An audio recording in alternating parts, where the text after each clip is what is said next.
नमस्कार, मेरा नाम साहिल कुमार है और आप एक न्यूज 24 देख रहे हैं। जी हां, आपको बता दें कि विधानसभा चुनाव जो है अब आने ही वाला है और शक्ति प्रदर्शन होना शुरू हो गया है। जी हां, जीतन राम मांझी जो कि केंद्रीय मंत्री है, उनकी पार्टी की तरफ से जो है आज दलित समागम रखा गया और कहीं ना कहीं लोगों का जो है तांता लगा। इसको देख करके जो है इस बातों को कहा जा रहा है कि कहीं ना कहीं जो है अब केंद्रीय मंत्री ने अपना बल प्रदर्शन करना शुरू कर दिया है। जो बातें उन्होंने कही थी कि विधानसभा चुनाव में जो अपनी औकात दिखाएंगे, आज उसी बातों पर जो है विशेष रूप से बात करने के लिए हमारे साथ असित नाथ तिवारी जी हैं। क्या कहिएगा सर, जो बातें उन्होंने कहा था कि हम विधानसभा चुनाव में अपना औकात दिखा देंगे, हमें हल्के में ना ले, अब बल प्रदर्शन करना शुरू कर दिए हैं। ये कोई बल प्रदर्शन नहीं है।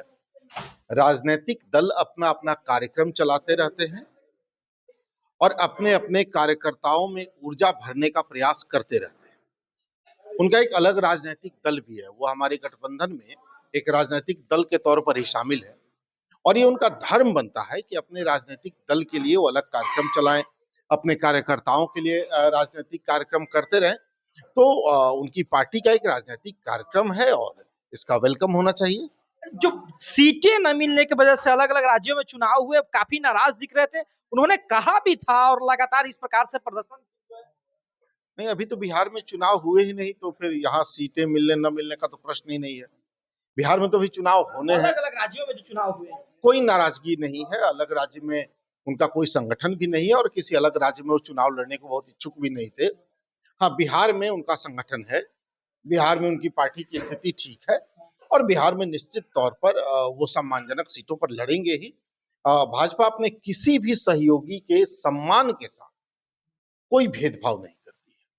ये जो दूसरी बात कही जा रही है कि एनडीए में जितने जो दल है उसमें जेडीयू एक अलग है और बाकी जो पार्टियां वो बीजेपी के घटक दल है, तो कहीं ना कहीं सीट शेयरिंग को लेकर के फिर एनडीए में जो है टूट आ जाएगी, ये बातें चल रही है। कोई अलग नहीं है, जेडीयू भी अलग नहीं है। भाजपा, जदयू, लोजपा, हम सारे लोग एक ही हैं, एक गठबंधन है। हम एनडीए हैं और एनडीए को चुनाव लड़ना, अलग अलग पार्टियां चुनाव नहीं लड़ रही हैं, एनडीए को चुनाव लड़ना है। इसलिए सीट शेयरिंग जैसा शब्द हमारे यहाँ इस्तेमाल ही नहीं होगा। एनडीए लड़ेगा, हर जगह एनडीए के उम्मीदवार होंगे और सब लोग एनडीए में ही है। जो जहां से उम्मीदवार होगा वो एनडीए का उम्मीदवार होगा। विपक्ष तो कहना शुरू कर भाई दरारें दिखनी शुरू हो गई, अब टूट होना बाकी है। तो विपक्ष कह दे कि मैंने बहुत उनमें एकजुटता, हम पहले ही हार गए। भाई वो तो कुछ अफवाह फैलाएंगे, वो कुछ भ्रम फैलाएंगे, वो कुछ झूठ बोलेंगे। उनको अपना काम करने दीजिए, झूठ बोलना उनका काम है तो करेंगे ना, उनका तो वही काम है। एक और जो बड़ी बात है, अभी हाल फिलहाल में मंत्रिमंडल का विस्तार हुआ, उसमें जो है राजू सिंह जी को मंत्री बनाया गया। कई मामलों को लेकर विपक्ष कह रहा है कि कई मामले उन पे है, कैसे जो है उनको कैबिनेट में जगह मिल गई। देखिए, अभी मैं चल के थाने में आपके खिलाफ एक सनद दे दूं तो एक मामला आपके खिलाफ भी हो जाएगा, तो आप अपराधी हो जाइएगा। अच्छा, आप यहाँ से उठिएगा, मेरे खिलाफ कोई आवेदन दे दीजिए तो मैं अपराधी हो गया। थानों में दिया गया आवेदन, अदालतों में चल रहे मुकदमे, ये आपको अपराधी नहीं बनाते। ये एक आरोप है जो कोई किसी पर भी लगा सकता है। हाँ, अगर वो लालू प्रसाद जी की तरह सजा याफ्ता होते, प्रमाणित घोटालेबाज होते, तो 3-3 मामलों में लालू जी प्रमाणित चोर हैं, कोर्ट ने कहा कि तुम घोटालेबाज हो, जेल जाओ। 3 अलग अलग मामलों में 3 अलग अलग अदालतों ने कहा कि ये प्रमाणित होता है कि लालू प्रसाद यादव ने घोटाला किया है, तो वो तो प्रमाणित घोटालेबाज है। सिर्फ आरोप लगने से कोई अपराधी नहीं होता है। पूर्व आईपीएस अमिताभ दास हैं, अर्चना गुप्ता का हत्यारा बता रहे हैं उनको, काफी कुछ कहा है उन्होंने। अमिताभ दास जी के पास एविडेंस हो तो आईपीएस अधिकारी रहे हैं, उन्हें तो पूरा प्रोसेस पता है कि एविडेंस कहाँ दिया जाता है। हम ये नहीं कह रहे कि आप लाके भारतीय जनता पार्टी के दफ्तर में दीजिए, आप खुद आईपीएस रहे हैं और अगर इतनी भी समझ आपको नहीं है कि एविडेंस कहाँ दिया जाता है तो आपका आईपीएस होना संदिग्ध है।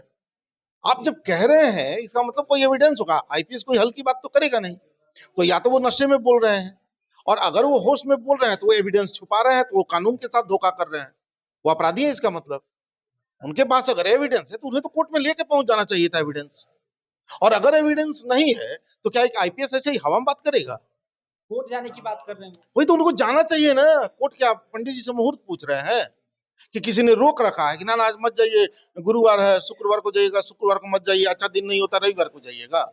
ये एविडेंस तो जैसे हाथ में लगे एक निष्ठावान पुलिसकर्मी तो ये काम करेगा कि सबसे पहले वो एविडेंस लेके कोर्ट जाएगा।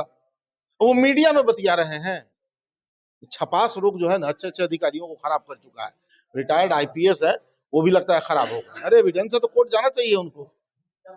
चलिए, तो ये थे हमारे साथ आशीषनाथ तिवारी जी, जिन्होंने स्पष्ट तौर पे कहा कि अगर कोई व्यक्ति के ऊपर जो है कोई मामला दर्ज होता है, तो वो ऐसा नहीं कि वो हत्यारे या अपराधी हो जाए। और साथ ही में उन्होंने कहा है कि एनडीए जो है एकजुट है, और साथ ही में जो है बिहार विधानसभा का चुनाव जो है पूरी तरह से साथ मिलकर के लड़ेगा, और साथ में जो है हम सब लोग मिलकर के दिखाएंगे कि भाई एनडीए की कितनी ताकत है। हालांकि आप क्या सोचते हैं, अपनी राय हमें कमेंट बॉक्स में जरूर दे सकते हैं। फिलहाल के लिए धन्यवाद। आपके न्यूज़ 24।